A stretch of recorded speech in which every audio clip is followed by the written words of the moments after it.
Hello സുഹൃത്തുക്കളെ, നമസ്കാരം. എല്ലാവർക്കും പുതിയ വീഡിയോയിലേക്ക് ഹാർദമായ സ്വാഗതം. ആലക്കാഴ്ചകളാകട്ടെ ഇന്നത്തെ വീഡിയോ. നമ്മുടെ നാട്ടിലെ നിർമ്മാണ മേഖലയും കാർഷിക മേഖലയും ഉൾപ്പെടെ പല തരത്തിൽപ്പെട്ട തൊഴിൽ മേഖലകളെ സജീവമാക്കി നിർത്തിയതിൽ മുഖ്യമായൊരു പങ്ക് ഈ ആലകൾക്കുണ്ടായിരുന്നു.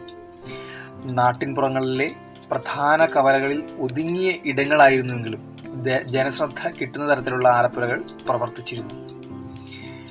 അതേപോലെ തന്നെ ഇരുമ്പ് പണിക്കാരായ മിക്കവാറും എല്ലാ വിശ്വകർമ്മജരുടെ വീടുകളിലും ആലകൾ സജീവമായിരുന്നു.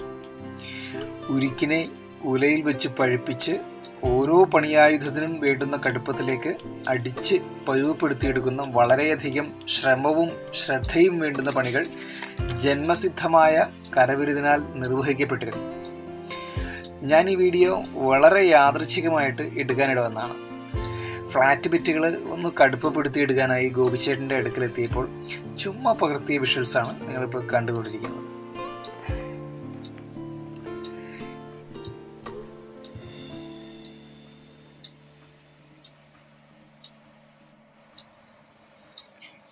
ഇരുമ്പ് പണികളൊക്കെ അതിൻ്റെ പെർഫെക്ഷനോടെ ചെയ്ത് കിട്ടണമെന്നുള്ളവർക്ക് ഗോപിച്ചേട്ടനെ ധൈര്യമായിട്ട് വിളിക്കാം.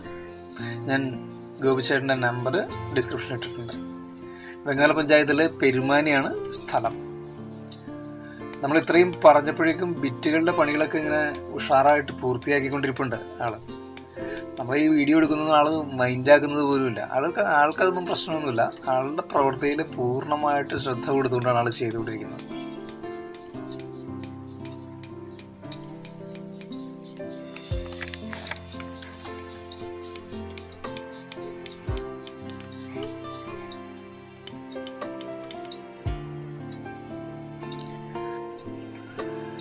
പരമ്പരാഗത കൈത്തൊഴിലുകൾ കൊണ്ടു നടക്കുന്നവർ നേരിടുന്ന സാമ്പത്തിക സുരക്ഷിതത്വമില്ലായ്മയും സമൂഹത്തിലെ പിന്നാക്കാവസ്ഥയും എല്ലാം മറ്റെല്ലാ കൈത്തൊഴിൽ മേഖലയെയും പോലെ ആലപ്പണികളെയും പ്രതികൂലമായി ബാധിച്ചിട്ടുണ്ട്.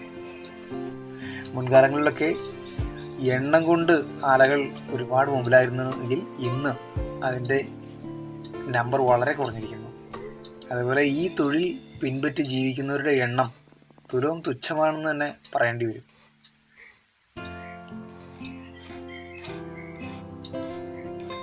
കൈത്തൊഴിൽ മേഖലകളെ ശക്തിപ്പെടുത്തുന്നതിന് സർക്കാർ പദ്ധതികൾ ഒരുപാടുണ്ടെങ്കിലും ഇതൊന്നും ശരിയാവണ്ണം സാധാരണക്കാരിലേക്ക് എത്താത്തതിൻ്റെ കുറവ് നന്നായിട്ട് ഈ മേഖല അനുഭവിക്കുന്നുണ്ട്. ഒപ്പം ഈ പദ്ധതികളെ ശരിയാവണ്ണം പ്രയോജനപ്പെടുത്തുന്നതിൽ വന്നിട്ടുള്ള വീഴ്ചയും പറയേണ്ടുന്ന ഒന്ന് തന്നെയാണ്. കാരണം എന്തു തന്നെയായാലും കൈത്തൊഴിൽ മേഖലകളുടെ അവസ്ഥ വളരെ പരിതാപകരമായിട്ട് തുടരുക തന്നെയാണ്.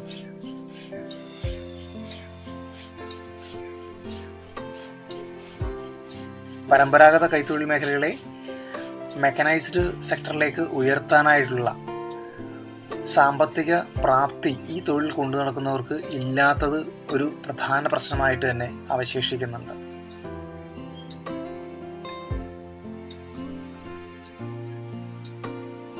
സമാന മേഖലയിൽ പ്രവർത്തിക്കുന്ന മെക്കനൈസ്ഡ് ഇൻഡസ്ട്രി സെക്ടറിലുള്ള കമ്പനികളുമായിട്ടൊക്കെ മത്സരിച്ച് ഈ മേഖലയിൽ നിലനിൽക്കാനുള്ള പ്രാപ്തിയും ക്ഷമതയും ഇല്ലാത്തത് മൂലം കൈത്തൊഴിൽ മേഖല അമ്പേ പരാജയത്തിലേക്ക് നീങ്ങിക്കൊണ്ടിരിക്കുന്ന വസ്തുത നമ്മൾ മറച്ചു പിടിച്ചിട്ട് കാര്യമില്ല. സത്യം തന്നെയാണ്. അതിനായി നമ്മളെടുക്കുന്ന ഊർജിത ശ്രമങ്ങളിലാണ് കൈത്തൊഴിൽ മേഖലയുടെ ഭാവി ഇരിക്കുന്നത്.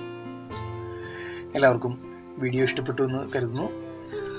നിങ്ങളുടെ അഭിപ്രായങ്ങൾ കമൻ്റായിട്ട് രേഖപ്പെടുത്തുക, ലൈക്ക് ചെയ്യുക, ഷെയർ ചെയ്യുക. തലമുറകളായി വിശ്വകർമ്മജർ പകർന്ന് സംരക്ഷിച്ചു പോരുന്ന തൊഴിലറിവുകൾ കെട്ടുപോകില്ല എന്ന് ഉറച്ചു വിശ്വസിച്ചുകൊണ്ട് തൽക്കാലം നിർത്തുന്നു. അടുത്ത വീഡിയോയിൽ കാണും വരെ എല്ലാവർക്കും നന്ദി, നമസ്കാരം.